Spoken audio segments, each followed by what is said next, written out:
I think that surfing is a way for you to detach yourself, especially in New York City, from the everyday, like, bustle and grind. You can spend a real enjoyable day at the beach here. That experience of being at the beach, especially in New York City. You go back to Manhattan, and it's a totally different vibe.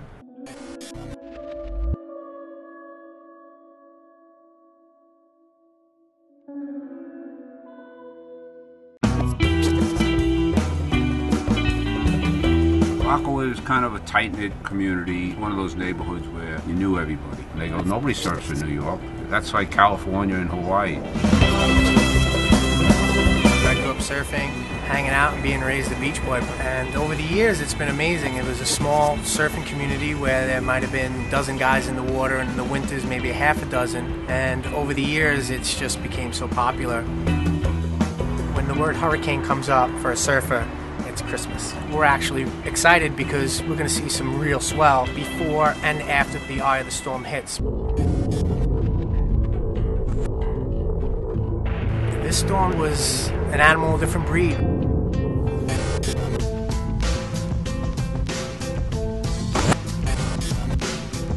The devastation of Sandy was apocalyptic.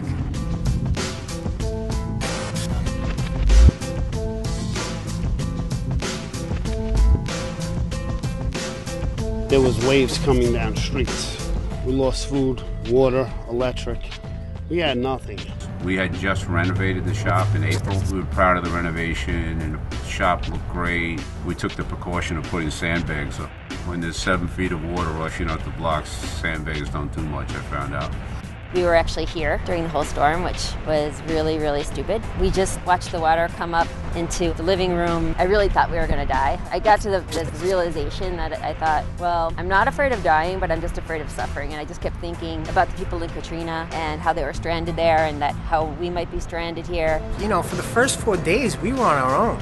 There was no one coming in over these bridges to assist us. It was 4 days of the Wild West. And I experienced it firsthand. I had to take a surfboard and save somebody on a surfboard. Flood insurance gave you $2,000, and I was paying flood insurance $1,800 a year for 20 years. Didn't even cover the original investment that I put into the insurance. I'm sorry, but a $2,000 check ain't cutting it, man. I mean, you know, what am I gonna go get? A box of Cheerios and a 6-pack? Come on, man, I gotta rebuild an entire home. The people within the community, whether they're artists, surfers, blue-collar workers, union workers, we're the people that are raising this money. We're the people that are breaking our backs and going into people's homes and gutting them out and helping them get to where they need to get. One of our leaders, Steve Stathis of the Graybeards, which is a foundation that raises money for people in need in the neighborhood, and the Graybeards have given out over $1 million to local people that need it and help people get back into their homes. We learned to help each other. We're resilient. When something this severe hits, you'd be surprised on every single neighbor around you is there for you to help you up off the floor and help you rebuild what you need to do.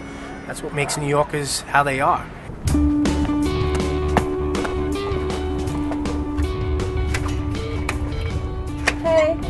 Right after Sandy, it was devastation. The entire lower level of my home, including the first floor, was totally destroyed. We totally had to take out the floors. We took out the walls completely and the ceilings completely. I'm really excited to see the progress in your house. I wanted to visit and catch up, but I also wanted to give you a check.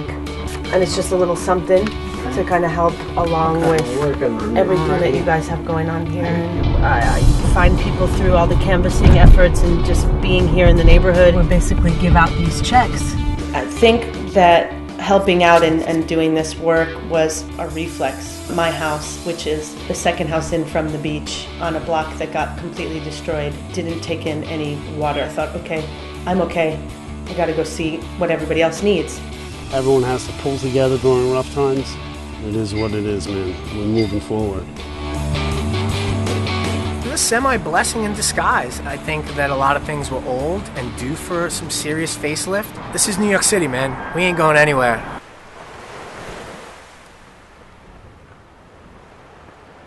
Like this story? Subscribe to the Red Bulletin in the U.S. for free, and we'll donate $1 to help the Graybeards rebuild Rockaway. www.getredbulletin.com/Sandy.